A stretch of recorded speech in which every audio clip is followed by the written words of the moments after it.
Abra sua Bíblia, por favor. 2 Crônicas, capítulo 15, para lermos o texto sagrado. Depois nos assentaremos para meditar na palavra do Senhor. 2 Crônicas, capítulo 15.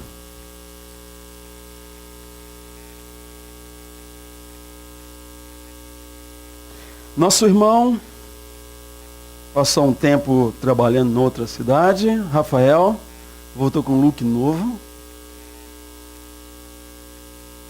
Bem, bem-vindo. Bom exemplo. 2 Crônicas, capítulo 15. Rafael estava... Qual estado mesmo? Não consigo falar o nome do seu estado. Onde você estava? Qual província? Colômbia Britânica. Mas participou algumas vezes do culto de oração conosco. Na hora do culto, ele ligava no WhatsApp e ficava de lá da Colômbia Britânica dando pitaca no culto, e oramos por ele um dia e outro. Graças a Deus pelo seu envolvimento aí. 2 Crônicas 15, de 1 a 12. O texto diz assim: o Espírito de Deus, o Espírito de Deus veio sobre Azarias, filho de Odede. Ele saiu para encontrar-se com Asa. Ele disse: escute-me, Asa, e todo o povo de Judá e de Benjamim. O Senhor está com vocês quando vocês estão com Ele. Se o buscarem, Ele deixará que o encontrem. Mas se o abandonarem, Ele os abandonará. Durante muito tempo, Israel esteve sem o verdadeiro Deus, sem sacerdote para ensiná-lo e sem a lei. Mas em sua angústia, eles se voltaram para o Senhor, o Deus de Israel. Buscaram-no e Ele deixou que o encontrassem. Naqueles dias, não era seguro viajar, pois muitos distúrbios afligiam todos os habitantes do território.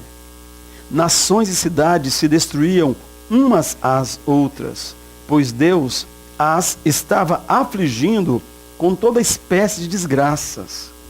Mas sejam fortes e não desanimem, pois o trabalho de vocês será recompensado. Assim que ouviu as palavras e a profecia do profeta Azarias, filho de Odede, o rei Asa encheu-se de coragem, retirou os ídolos repugnantes de toda a terra de Judá e de Benjamim e das cidades que havia conquistado nos montes de Efraim, e restaurou o altar do Senhor que estava em frente do pórtico do templo do Senhor. Depois reuniu todo o povo de Judá e de Benjamim e convocou também os que pertenciam a Efraim, a Manassés e a Simeão, que viviam entre eles, pois muitos de Israel tinham passado para o lado do rei Asa, ao verem que o Senhor, o seu Deus, estava com ele. Eles se reuniram em Jerusalém no 3º mês do 15º ano do reinado de Asa. Naquela ocasião, sacrificaram ao Senhor 700 bois e 7.000 ovelhas e cabras. Do saque que haviam feito, fizeram um acordo de todo o coração e de toda a alma de buscar o Senhor, o Deus dos seus antepassados. Bem, Senhor, aplica a palavra do Senhor em nossos corações. Apesar de mim, apesar de cada um de nós, se cumpra a tua vontade, que se revele o propósito do Senhor em nossas vidas, e que gere transformação, e que gere arrependimento, mudança de direção, nova vida, a graça abundante do Senhor opere em nossas vidas, em nome de Jesus. Amém? Assenta, por favor. Coloca ali, por favor, esse material. No top do reino, o rei Acaz, há alguns anos, havia sido colocado no top do reino em Israel, o lugar mais alto do reino em Israel, quando substitui o seu pai Abias no trono de Israel.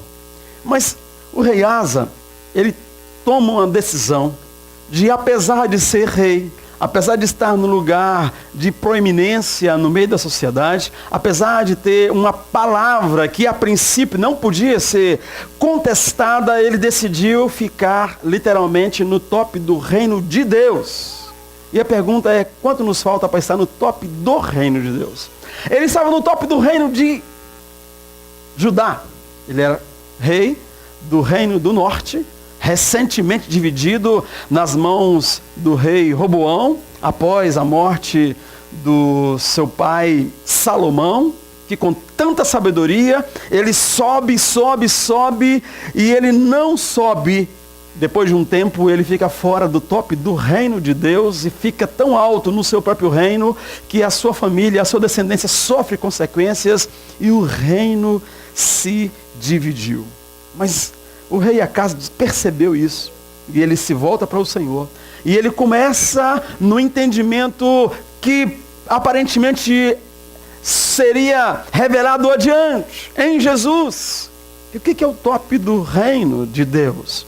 É aquela posição de estar lavando os pés uns dos outros, servindo uns aos outros, caminhando com o outro a segunda milha, não por imposição, não para agradar essa pessoa, porque depois de eu caminhar com ele 2 milhas, ele vai de alguma forma me agradecer, ele vai me reconhecer, nada disso, para a glória do Senhor. O rei Asa começou assim o seu reinado e nos mostra que isso não é privilégio do Novo Testamento, não é privilégio de uns ou de outros. Por exemplo, quando a irmã disse assim, quando você encontrar alguém, aí você chama o pastor, e eu pergunto, qual a diferença entre chamar o pastor e você mesmo dizer, olha, sou o servo do Deus Altíssimo, somos o corpo de Cristo, estamos aqui para dizer a vocês que Jesus Cristo é o Senhor, Ele reina em nossas vidas. Mas como é que é isso?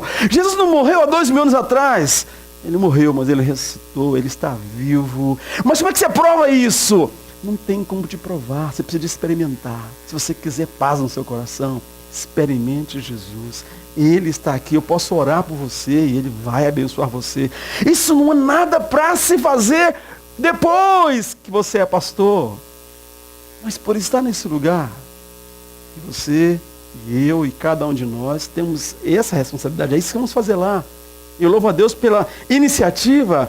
Essa iniciativa nasceu aqui no coração da nossa irmã e está aí influenciando outras igrejas para estarmos ali no próximo sábado, mas não são privilégios do Novo Testamento, nem são privilégios lá dos primeiros apóstolos, da igreja primitiva. O rei Acaz, tão longe, tão distante da igreja, da descida do Espírito Santo naquele dia tremendo de Atos 2, ele já vivia exatamente debaixo desse princípio universal de viver ali, no top do reino, servindo a Deus, servindo aos seus irmãos. Muito bem. Ele foi muito abençoado porque ele era um abençoador. E ele começa a vida dele assim, e naturalmente muita coisa linda vai acontecendo. Ele tem 10 anos de paz, e ele valeu-se dessa posição outorgada por Deus para ensinar o povo de Judá a confiar no Senhor. Confia no Senhor, o seu Deus. E na hora que ele começa aquilo que ele não sabia, e aí exatamente Deus trouxe um profeta que lhe ensinou, que lhe confrontou, que lhe exortou. E ele começa agora a ser mais específico, a beneficiar os seus súditos com fortificação das cidades, com apoio militar. Ele serve aos seus súditos. Aquilo que ao longo do caminho Salomão se esqueceu de servir aos seus súditos. E depois o seu filho disse para a liderança o seguinte: olha, meu pai tinha a mão pesada, vocês acham? O meu dedo mínimo é mais grosso do que o braço do meu pai. Se preparem para me aguentar. E com essa palavra, que se opõe ao princípio universal do reino de Deus, o rei Roboão viu 10 tribos serem roubadas da sua mão, e aí as coisas começaram a se perder, o reino do norte durou mais algumas centenas de anos e foi destruído, e o reino do sul que ficou fragilizado, eram 12 tribos, a força de Davi, a força de Salomão, estava na unidade daquelas 12 tribos. E cada uma tinha um ministério, cada uma tinha uma característica, e cada uma tinha um presente de Deus, um dom de Deus, e juntos eles eram o corpo de Cristo, eles eram o povo de Deus, e de repente eles se dispersam, porque aqueles líderes em sequência não souberam se manter no top do reino de Deus. Escalaram umas subidas muito perigosas e que nós somos sempre convidados a isso, mas o rei Asa serviu ao seu povo dessa maneira. Agora, interessante, duas coisas. O texto fala que ele teve coragem. O texto fala que teve coragem aqui, no capítulo 15 que nós lemos, mas no capítulo 14 fala de uma experiência que ele teve, que ele também teve que ter coragem, mas ele teve que ter mais fé do que coragem. E no capítulo 15, ele teve que ter coragem, mais coragem do que fé. Deixe-me explicar a vocês. Bom, quando eu começo a viver de maneira especial na presença do Senhor, como Ele deseja que eu viva, como Ele deseja que você viva, não impede a ação do inimigo contra você e contra mim. Não impede. Pelo contrário, muitas vezes Deus usa o inimigo, que ele também está sob domínio, ele não tem poderes, a não ser que Deus permita. Ele usa muitas vezes o inimigo com provações, com situações para nos fortalecer. E o rei Asa foi provado, porque o rei Zerá marchou contra eles com um exército de 1 milhão de soldados, 300 carros de guerra, um exército impossível de imaginar, porque ele tinha um exército bom, um exército forte de 300 mil homens. E agora vem um exército de 1 milhão de soldados, mais 300 carros de guerra, e cada carro de guerra tinha lá o seu número de soldados. Era um exército invencível. E aí, o rei Asa tem fé e depende do Senhor, e ora ao Senhor. Ele não sai daquela posição lá no top do reino, onde ele estava ajoelhado, buscando o Senhor, adorando o Senhor, servindo os seus irmãos. E o texto fala que o Senhor desbarata o exército do egípcio Zerá e todos os seus aliados, desbarata de uma maneira assim vergonhosa, mas ao mesmo tempo milagrosa, e todos souberam que Deus daquele homem, daquela nação, é o Deus, o único Deus vivo, e serviu de testemunho para todas as nações. As outras nações então se aquietam, temerosas, não do rei Asa, mas do Deus que o guardava, e ele teve 10 anos de paz. E depois desses 10 anos, mais 25 anos de paz, porque aquela história era repetida, era contada. Olha, o rei Zerá levantou 1.300.000 homens e ele passou vergonha. Não encara aquele povo, não encara o povo do Deus de Israel. Ele teve que ter fé no capítulo 14. Agora, interessante é que no capítulo 15 fala que ele teve coragem. E eu quero lembrar aqui o texto para vocês. Ele ouviu a palavra, versículo 8. Assim que ouviu as palavras da profecia do profeta Azarias, filho de Oded, o rei Asa encheu-se de coragem. Irmãos, por que teve de ter coragem aqui e fé no outro capítulo? Porque coragem no outro capítulo não ia resolver o problema dele. Aquele 1 milhão de soldados. Ele precisava de fé. Mas aqui ele precisava de coragem. Sabe por quê? Porque ele teria que confrontar os líderes de Israel, os chefes de algumas cidades, os chefes de algumas coisas importantes, que estavam guardando ao lado da sua casa, no fundo da sua da sua oficina ídolos. Aí ele tinha que ter coragem. Tinha que ter coragem de chamar o irmão e dizer: irmão, preste atenção. Você não percebe que é Deus quem tem nos guardado e nos abençoado? Você não percebe que isso é abominação ao Senhor? Você não percebe que isso aqui é o que você aprendeu, o que nós aprendemos com os deuses em volta e não com o que está escrito na lei de Moisés? Você não percebe que não existe nenhuma chance de agradar a Deus se nós estivermos montando esses ídolos aí? E aí ele tinha que ter coragem, irmãos. Sabe para quê? Para limpar o santuário. O santuário estava em volta cheio de lixo. Lixo acumulado na consciência, na cabeça, no costume dos irmãos. E aí ele teve que ter coragem e chamá-los a uma limpeza. Vamos limpar a casa de Deus. Vamos tirar o que é de Deus e o que não é de Deus. Vamos tirar aquilo que está na lei, aquilo que está escrito para adoração e aquilo que nós inventamos, nós copiamos dos vizinhos.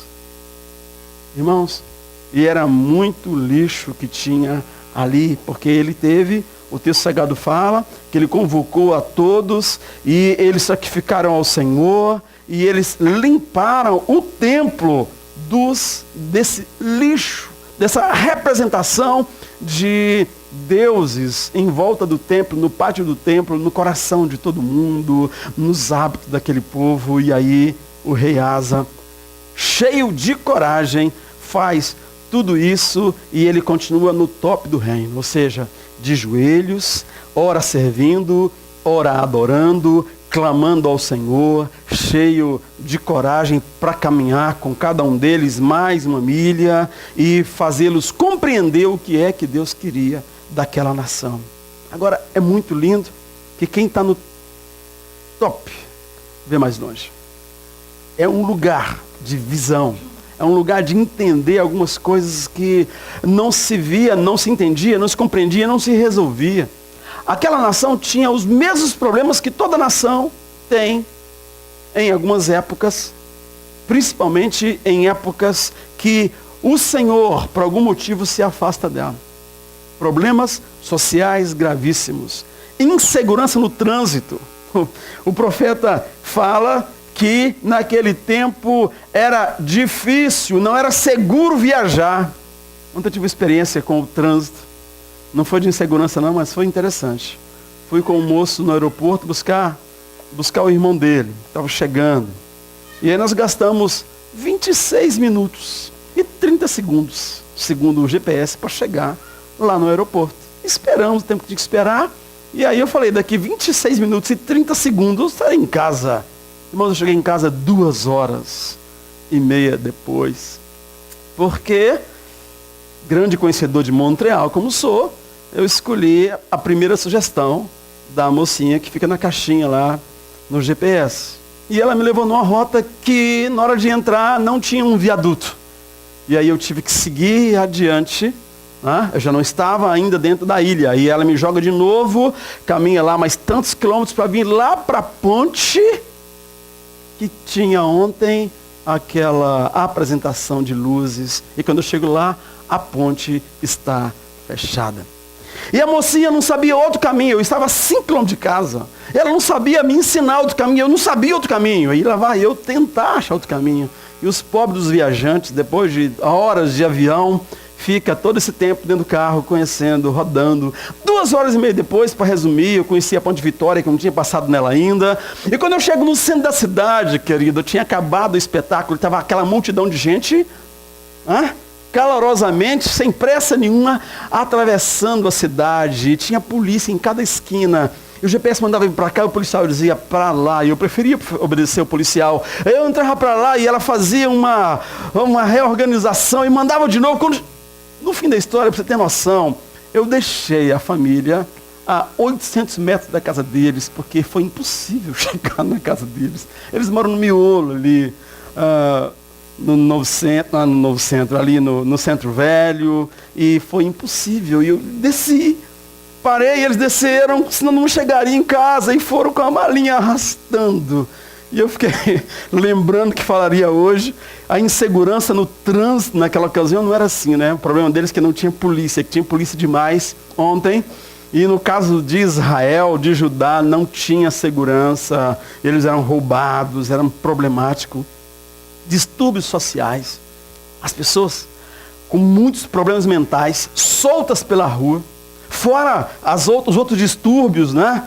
Soltos pela rua, guerras internas entre famílias, entre cidades, toda espécie de desgraça entre o povo. Era um tempo de angústia, muita angústia.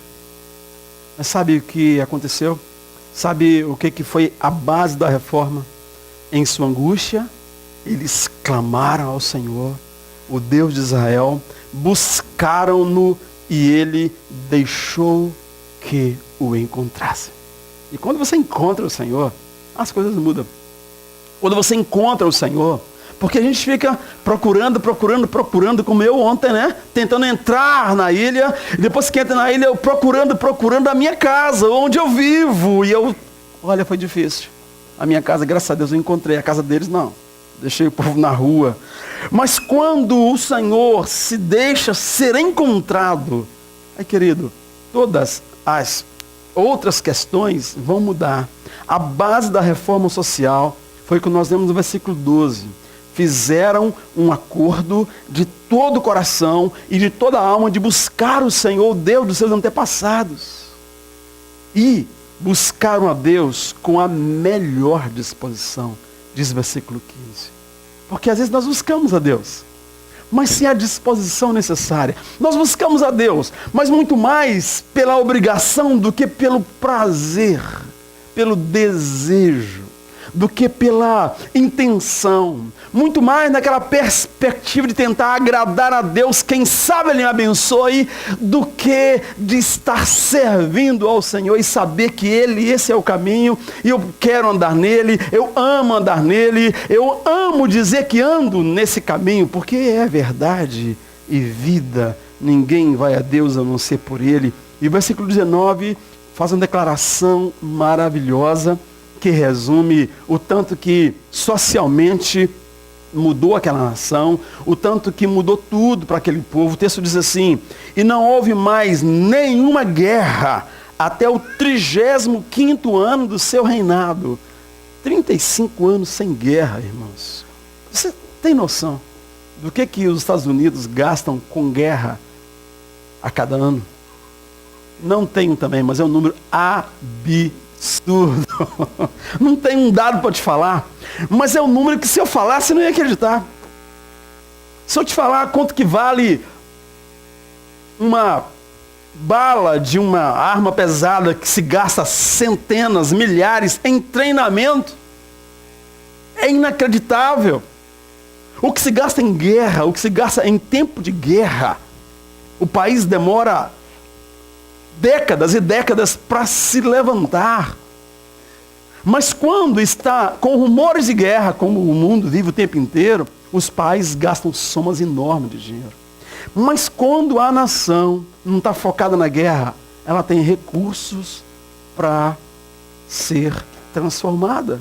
Ela tem recursos financeiros, ela tem tempo, ela tem energia para multiplicar. E durante o reinado do rei Asa, nós lemos lá no livro de Reis, uma outra narrativa, quantos benefícios sociais aconteceram para o povo, porque eles não viviam em guerra. Não é diferente aqui dentro da gente.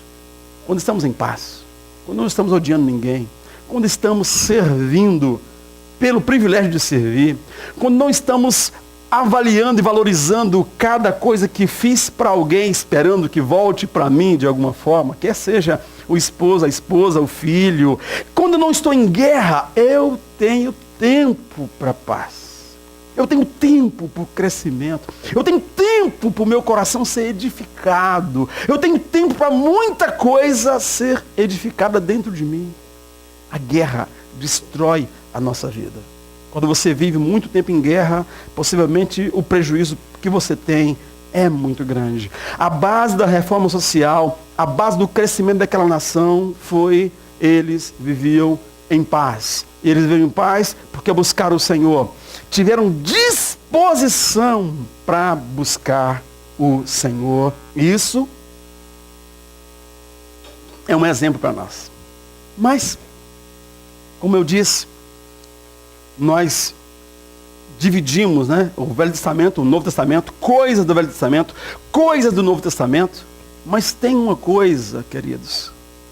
O reino de Deus que vai se estabelecendo, que vai se implantando, que vai se aprofundando, vai sendo conhecido, o tempo inteiro é a mesma realidade. Mas tem uma oposição ao reino de Deus nas nossas vidas.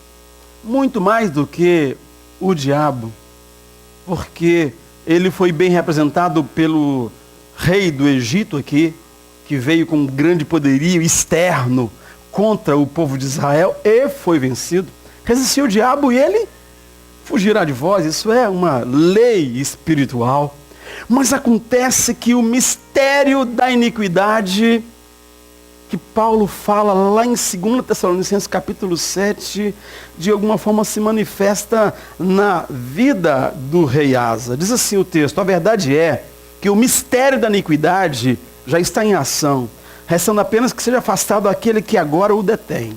Paulo está falando do futuro, mas sempre falando do presente e do passado, que a palavra do Senhor é atemporal. 3 João fala de muitos anticristos que viriam, mas ele já está entre nós. Cuidado com os anticristos. O que é um anticristo? É todo pensamento, sentimento, ensinamento que contraria o reino de Deus, que contraria a consciência de que a graça nos foi derramada e nós somos salvos por meio da graça de Deus. Isso não vem de nenhum de nós, não vem de nós, é dom de Deus. Não vem de obras para que ninguém se glorie. Todo pensamento que contraria isso é anticristo. Todo pensamento que nos coloca em outro trono que não esse é anticristo. E em nosso coração tem muitas possibilidades de anticristos e de bestas feras que podem aparecer e se manifestar como se manifestou, por exemplo, em Nabucodonosor.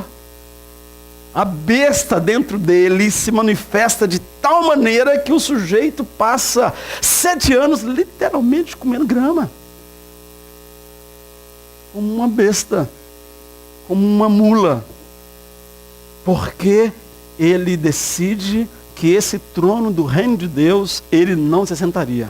E ele sobe em outros tronos, que o rei Asa, agora, 35 anos depois, na maturidade, já deixou de ser menino. Quando era menino serviu a Deus, quando estava no meio do caminho agradou a Deus, mas de repente o rei Asa chega num lugar que ele permite que o mistério da iniquidade aconteça na vida dele. Ele se cansou do top, daquela posição, do top do reino. E aí o rei Asa, que passou 35 anos ali servindo aos seus irmãos, servindo a Deus, ele se levanta. E quando ele se levanta, ninguém mais vê o rei. Ele fica irreconhecível.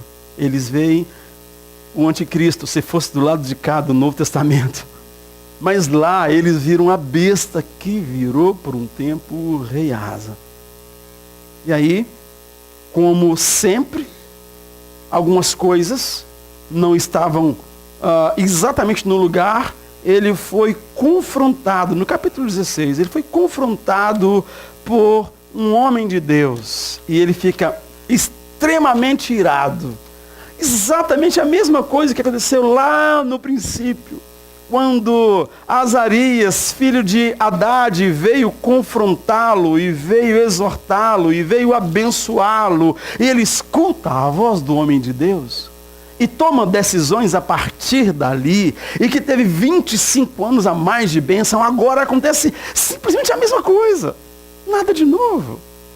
O homem de Deus vem e confronta alguma coisa que precisava de confrontar.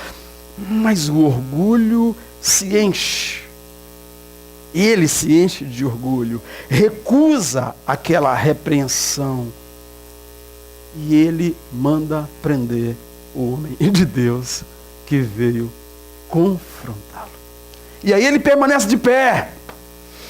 E ele toma próprias decisões. É literalmente o espírito da besta.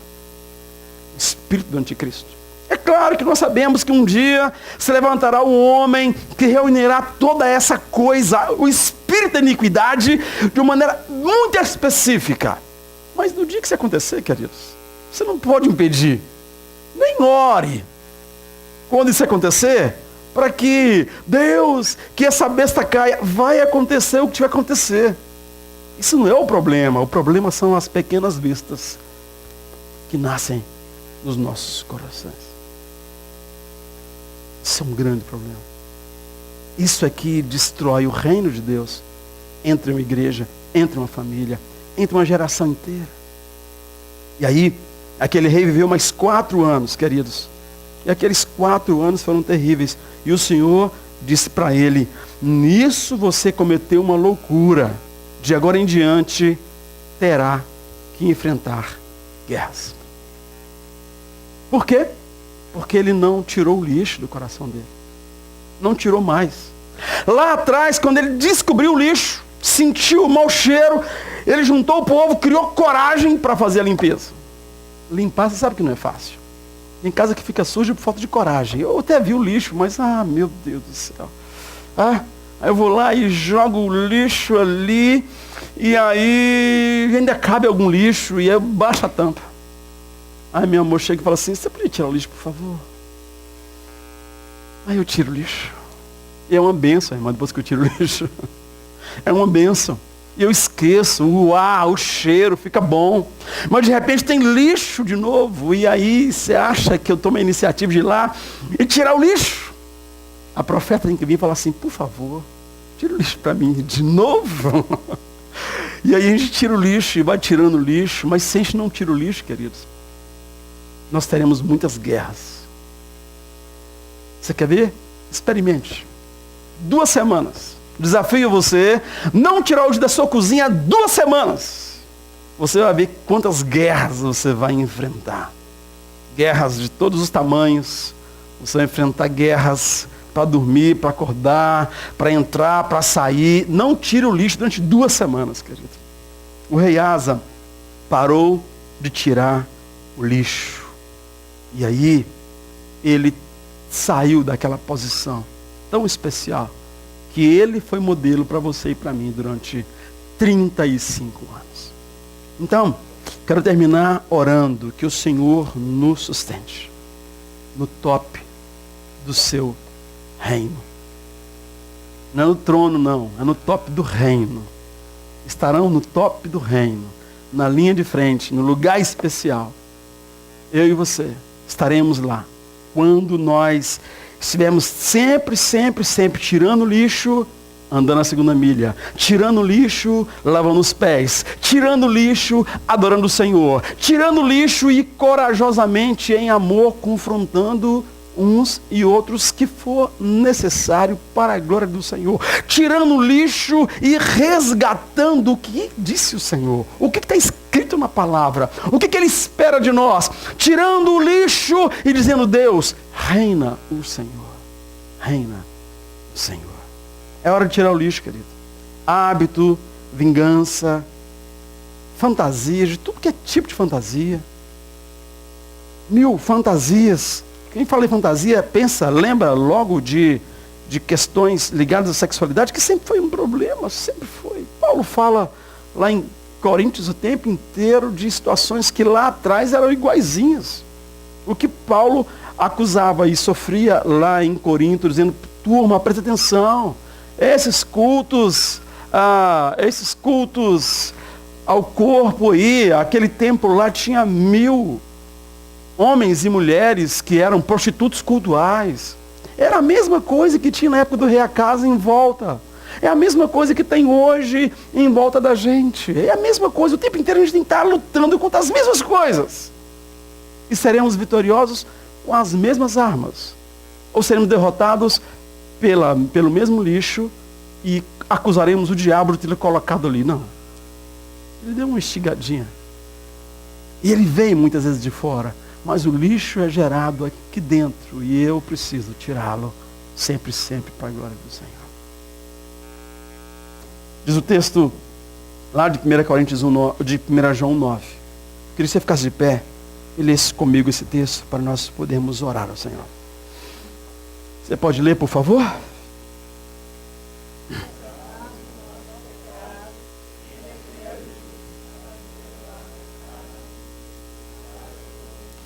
O apóstolo João não estava escrevendo para ninguém estranho ao Evangelho.